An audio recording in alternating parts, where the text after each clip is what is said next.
Yes 10th class. देखिए अब हम पूरे मैथ में से ऑब्जेक्टिव टाइप क्वेश्चंस लेने जा रहे हैं। All the objective type questions ध्यान से देखिए। सारे ऑब्जेक्टिव टाइप्स पे वीडियो आएंगे। अब आपके 5-6 वीडियो ऑब्जेक्टिव टाइप्स पे आएंगे। पूरे मैथ की रिवीजन हम करने जाएंगे और ध्यान से करते जाइए, एग्जाम की तैयारी हो जाएगी। देखिए question number 1, in the time in second taken by 150 athletes to run a 100 hurdle race are tabulated below.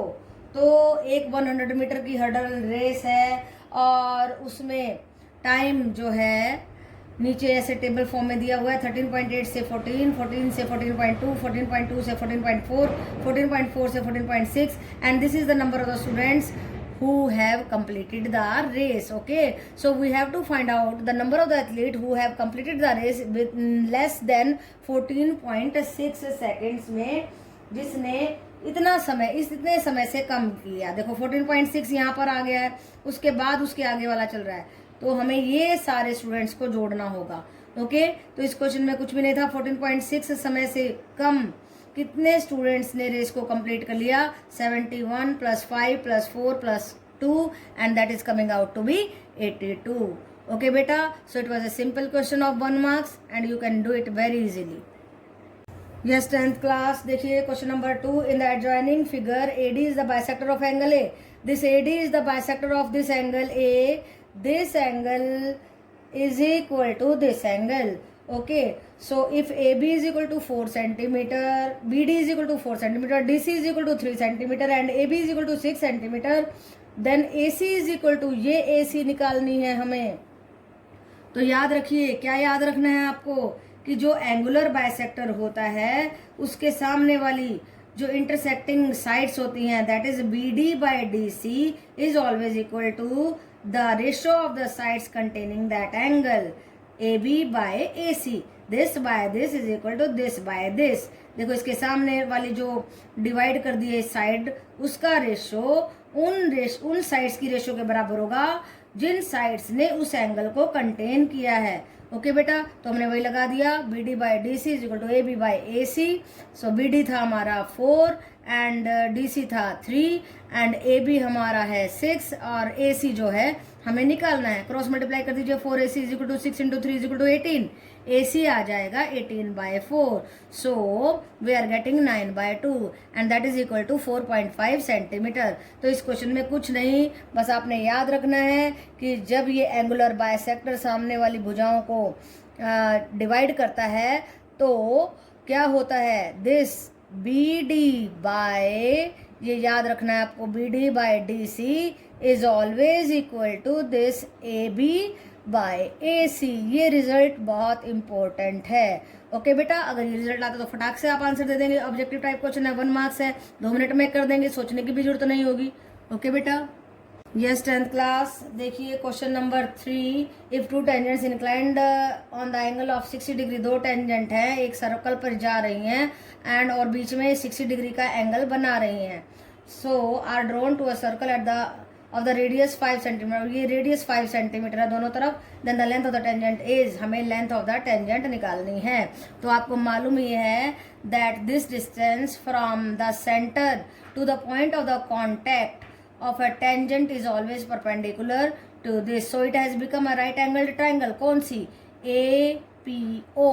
इसी का फायदा उठाएंगे APO का।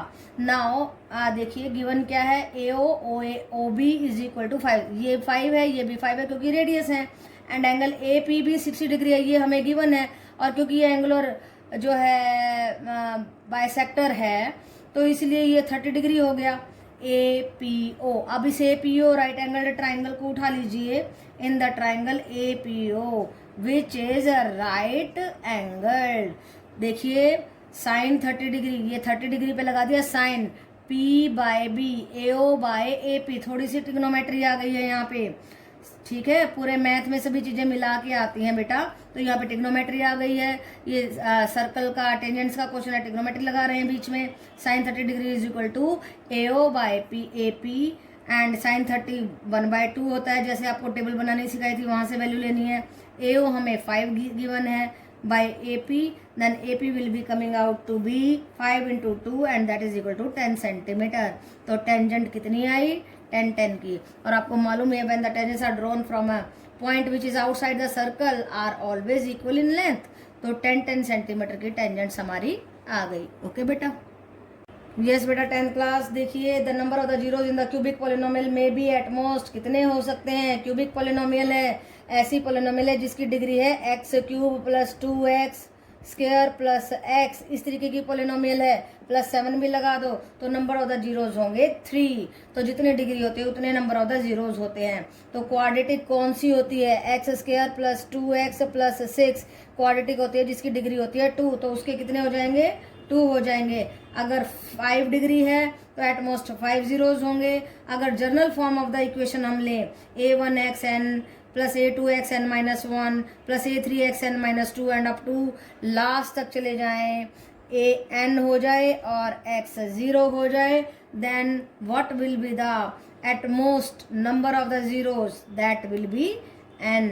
ओके बेटा, तो जितनी डिग्री होती है उतने ही जीरोज होने की संभावना होती है। ओके बेटा, यस 10th क्लास देखिए question number 5, x plus y is equal to 1 and 2x plus y is equal to x plus 2 represent, क्या वो पैरेलल हैं, क्या वो परपेंडिकुलर लाइंस हैं, क्या इंटरसेक्टिंग है या कोइंसिडेंट है। कोइंसिडेंट लाइन कौन सी होती है, जो लाइन के ऊपर लाइन आ जाती है। परपेंडिकुलर इस तरीके से 90 डिग्री एंगल बनाती हैं, एंड पैरेलल बिल्कुल पैरेलल चलती हैं, उनका कोई सॉल्यूशन नहीं होता है। तो देखिए सॉल्यूशन देखते हैं, x plus y is equal to 1 को लिख लीजिए, this becomes our equation number 1 and then this equation 2x plus y is equal to x plus 2, 2x minus x plus y is equal to 2, so we are getting x plus y is equal to 2. This is our second equation.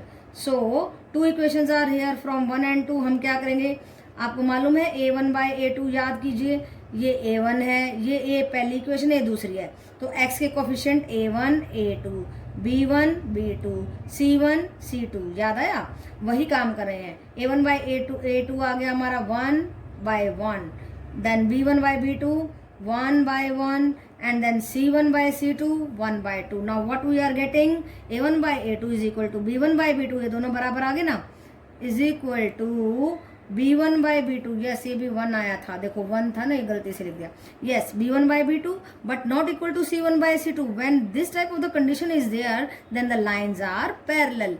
Parallel वो होती हैं जिनका कोई solution नहीं होता, जो बिल्कुल touch नहीं करती हैं, जो बिल्कुल सीधी सीधी पैरेलल चलती हैं, जिनका जो है बिल्कुल सेम गैप होता है।